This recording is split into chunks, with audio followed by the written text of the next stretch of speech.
A clear sign that Prince Harry is, well, some might say, just simply had enough. Yes, wants rid, wants out, wants to move forward with his life.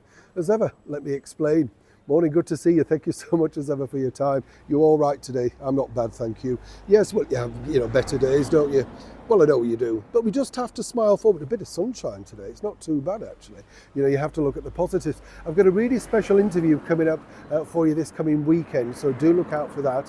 A nice royal twinge to that, let me tell you. I think you're going to enjoy it. But I'm editing it now. Hence, yes, I know, I do it all myself, whatever people say. All edited, filmed, all that sort of stuff. Somebody said to me the other day, but you're using your hands. I said, well, there's one hand here. And if I'm walking away from the camera, it's in a safe place, and I've put it on a stand. I know, yeah, it's getting technical, aren't I? Well, you see, you try and develop, don't you? Yeah. I don't know if you've done this, and you walk back and think, I hope I press record. We've all done it though, haven't we? That's the thing. And do you remember the old days when you took pictures and then you had to rush to the sort of developer and think, I hope all of those pictures, did I wind it on? Did I put the flash bulb on? That sort of, yeah. We've all moved on from that now. Everybody's like David Bailey, aren't they? Well, apart from me, of course. Let's get back to your royal story of the day. Yeah, some people might say, quite frankly, Prince Harry's had enough. And what I believe by this, and this is a more serious thing, I think you can sense really the whole now, the honeymoon's definitely over. That's definitely 100% gone. I think we saw that, and from talking to a source behind the scenes at the CBS Sunday morning show, there was no lovey-doveyness going on there, whatever they'd had an argument that day or whatever, but he was not in a good place, Now, Harry, likes being feted and stuff like that. Once the shine goes off that and, she suddenly doesn't want to play cooey lovebirds all day, then that's the problem. But the bigger issues are this, you see. Harry, as we know, has got the polo show coming up. He really can't be bothered to promote it. He's not interested. It's not a world, really, of television that he was ever bothered about.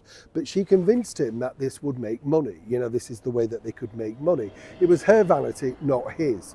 Moving forward even further, you saw recently the paperback edition of his book. Well, he didn't bother promoting that. It wasn't in the contract, but they would have liked him to have done something, even an online post or a message. No, he wasn't interested. He now sees that very much in the past. Other things that have really given clues away as to how far apart they are in that relationship are from people who literally worked with them that I've spoken to who said, they can go for days without seeing each other, but it's very much like a professional relationship when they're out and about, holding hands, that sort of stuff. But we saw that, didn't we, on that fake royal tour when she demanded his hand because he'd forgotten the script. He had to hold her hand in public, remember that? And of course, he's veering from, keeping to the plot to not keeping to the plot. The recent trip over here to the World Child Awards, he really spilled out to some very close people over here about really the direction of his life.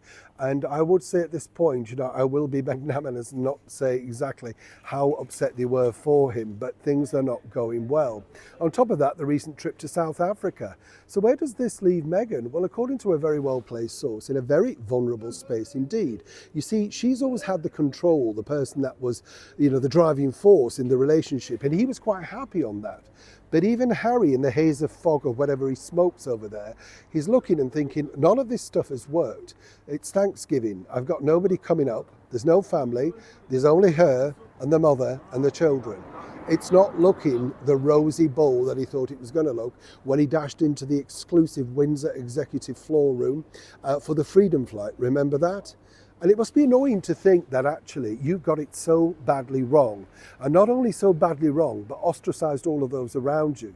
It's a ticking time bomb, quite frankly, that's going on inside there. They may want to regroup, repatch and try and pretend that things are working, but they're simply not. And I don't wish that on anybody, truly. But who else is to blame but themselves? Neil Sean in the very heart of London.